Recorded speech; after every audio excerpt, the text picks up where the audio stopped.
महागठबंधन के बाद महाराष्ट्र की 48 लोकसभा सीटों का क्या चुनावी गणित सामने आ रहा है, क्योंकि 2024 में क्या पीएम मोदी यहां हैट्रिक की तरफ बढ़ेंगे या महागठबंधन की वापसी होगी। इसके लिए उत्तर प्रदेश के बाद महाराष्ट्र दूसरे नंबर पर आता है, क्योंकि उत्तर प्रदेश के बाद छोटा यूपी महाराष्ट्र को माना जाता है, और जिस कारण से अब यहां पर बड़े बड़े बदलाव हो रहे हैं, सियासी घटनाक्रम भी देखने को मिल रहा है। तो क्या कुछ महाराष्ट्र में देखने को मिलेगा, क्योंकि महाराष्ट्र को लेकर यह सैंपल साइज 9600 लोगों की राय ली गई है, और जो सर्वे के आंकड़े हैं वो ETG times now opinion poll के आंकड़े सबसे लेटेस्ट और ताजा सर्वे के आंकड़े आ रहे हैं, क्योंकि अजित पवार और शरद पवार के अलग अलग होने के बाद का ये सर्वे है, उस हिसाब से क्या कुछ आंकड़ा बन सकता है, इसके भी आंकड़े बहुत जल्द आपको देंगे। लेकिन महाराष्ट्र के लिए जो ईटीजी टाइम्स नाउ नवभारत ने आंकड़े रखे हैं, उस हिसाब से काफी चौंकाने वाले आंकड़े बने हैं। अंत में 48 सीटों का ओपिनियन पोल भी आपको दिखाने जा रहे हैं। तो कुछ सवाल यहां पर रखते हैं,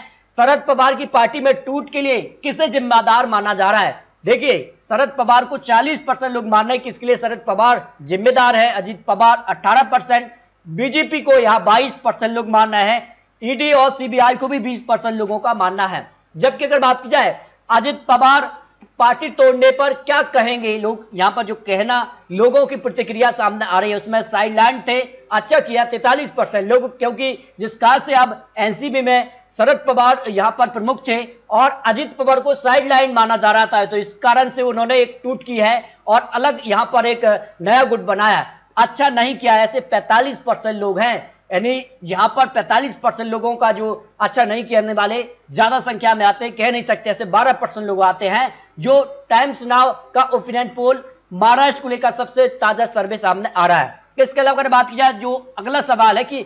अजित पवार के एनडीए में आने से क्या होगा, तो यहां पर एनसीपी अजित को फायदा होगा, 25% लोग मान रहे हैं, बीजेपी को बड़ा फायदा होगा, 27% लोग मान रहे हैं, महाविकास अघाड़ी को यहां पर सिंपैथी वोट का फायदा मिलेगा, कहीं ना कहीं सहानुभूति वोट यहां महाविकास अघाड़ी को मिल सकते, जिस कारण से शरद पवार ने यहां पर जो गतिविधि हुई थी उसके बाद यहां पर अपनी पार्टी को आगे बढ़ाने के लिए और फिर से खड़ा करने की भी बात रखी है। तो ऐसे में बीजेपी को जो नुकसान यहां पर हुआ था शिवसेना से अलग होने से, क्योंकि 2019 में एक बड़ी जीत उनको मिली थी, इस कारण से एनसीपी और यहां पर शिवसेना से शिंदे गुट यहां बीजेपी में आ चुके हैं। तो क्या भरपाई बीजेपी कर लेगी, इसके भी आंकड़े आपको दिखाने जा रहे हैं। देखिए, अजित पवार की एनडीए में एंट्री के बाद क्या समीकरण हो सकता है। एनडीए 2019 दोहरा सकती है, क्योंकि जिस कारण से यहां पर बड़ी जीत भारतीय जनता पार्टी शिवसेना को 2019 मिली थी, इस पर 31% लोग मानना है फायदा, लेकिन कोई खास नहीं होगा, ऐसे 33% लोग भी हैं। नुकसान सीट के लिए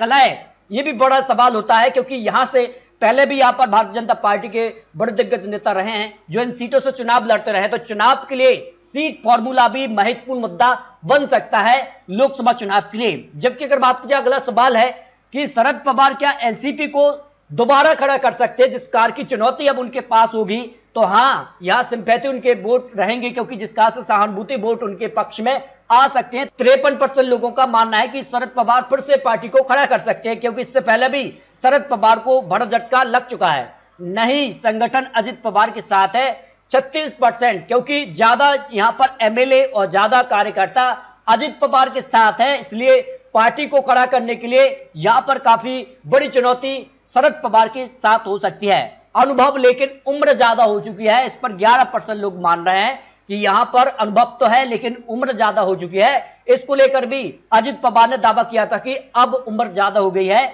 अब कमान उनके पास आना चाहिए, इस प्रकार की यहां पर जो है खबर थी। लेकिन अगला सवाल जो है कि राज ठाकरे कह रहे हैं कि एनसीपी में टूट शरद पवार का सियासी ड्रामा है, क्योंकि जो घटनाक्रम देखने को मिला है इसमें कहीं ना कहीं शरद पवार की सहमति से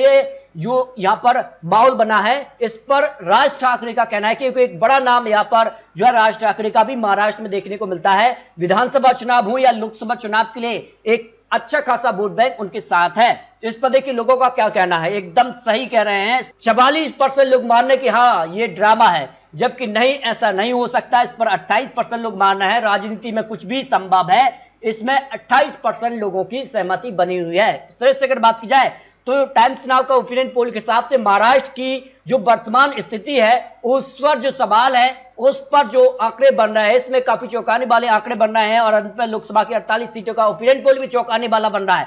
अजित पवार के एनडीए में आने से शिंदे गुट पार्टी पर असर पड़ सकता है। जो बड़ी खबर थी कि अगर अजित पवार सामने आ रहे हैं तो ऐसे में शिंदे गुट यहां पर नाराजगी देखने को मिल सकती है, कहीं ना कहीं मंत्रिमंडल को लेकर भी आपसी तनाव देखने को मिल सकता है। इस पर देखिए सवाल क्या आ रहा है कि असंतोष बढ़ेगा, 27% को मानना है, शिंदे के लिए बड़ा खतरा हो सकता है, 42% लोग मानना है कोई असर नहीं होगा, ऐसे 31%, क्योंकि अब यहां पर और नेता आ रहे हैं तो कहीं ना कहीं मंत्री पद भी बटेंगे। इसके अलावा यहां पर सीट फॉर्मूला भी काफी महत्वपूर्ण होगा लोकसभा चुनाव के लिए, तो यहां पर कहीं ना कहीं बड़ा उलटफेर देखने को मिल सकता है। देखिए काफी कुछ घटनाक्रम देखने को मिला है, और अगर बात की जाए तो बीजेपी इसके लिए क्यों रणनीति तैयार करी है। 2019 चुनाव के लिए भारतीय जनता पार्टी को यहां पर जो है करीब 41 सीट मिली थी 48 सीटों में से। इस कारण से भारतीय जनता पार्टी जो यहां पर उनको नुकसान शिवसेना से अलग होने का हो रहा था उसकी भरपाई करती नजर आ रही है। जबकि अगर बात की जाए जो ओपिनियन पोल सामने देखिए महाराष्ट्र लोकसभा चुनाव के लिए वोट शेयर की बात की जाए 2004, 2009, 2014, 2019 के लिए, तो बीजेपी का वोट शेयर 2004 में 22% था, 2009 में 18%, 2014 में 27% पहुंचा और 2019 में भी करीब 27% वोट शेयर पहुंचा है। जबकि कांग्रेस 23% 2004 में, 2009 में 19%, 2014 में 18% और 2019 में 16%, यानी कांग्रेस के वोट शेयर में गिरावट देखने को मिली है। जबकि महाराष्ट्र में भारतीय जनता पार्टी का वोट शेयर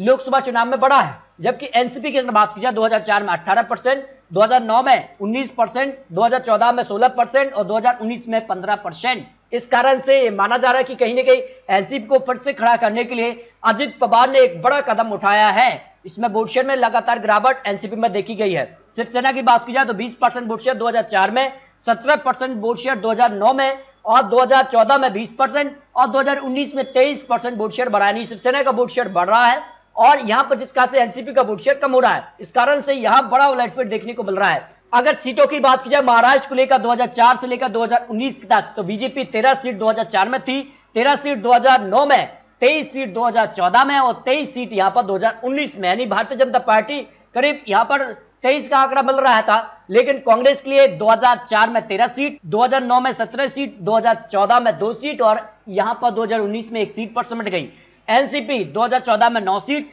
यहां पर 2009 में यहां पर 8 सीट पर और 2014 में 4 सीट और 2019 में भी 4 सीट। इसी तरह से शिवसेना की बात की जाए 2014 में 12 सीट और 2009 में 11 सीट, 2014 और 2019 में 18 सीट पर रही। तो ऐसे में कहीं ना कहीं माना जा रहा है कि जो शिवसेना की 18 सीटें थी इसकी भरपाई भारतीय जनता पार्टी क्या कर पा रही है, ये काफी महत्वपूर्ण हो जाता है, जिसका से अब आंकड़ा बन रहा है। तो इस तरह से महाराष्ट्र को लेकर जो ओपिनियन पोल 48 सीटों पर सामने आ रहा है, times now Navbharat opinion poll के साथ सबसे लेटेस्ट आंकड़े जो आ रहे हैं उसमें वोट शेयर की बात की जाए तो एनडीए को करीब 44% वोट शेयर जा रहा है। उस हिसाब से 25 से 29 सीटें भी जा सकती हैं, यानी जो 41 सीटें 2019 में मिली थी उसकी अभी भी भरपाई करने में भारतीय जनता पार्टी कहीं ना कहीं यहां पर जो रणनीतिक तय काम कर रही है। लेकिन ओपिनियन पोल के हिसाब से करीब 30 सीटें मिलती नजर आ रही हैं। महाविकास अघाड़ी को 17 से 21 सीटें जा सकती है 43% वोट शेयर के साथ, और अन्य के पक्ष में 102 सीट 102 से 3% वोट शेयर के साथ। इस तरह से महाराष्ट्र को लेकर जो ओपिनियन पोल सामने आ रहा है उस हिसाब से यहां पर एनडीए को सबसे ज्यादा सीटें मिल सकती हैं, लेकिन 2019 के मुकाबले अभी भी कुछ सीटें कम दिखाई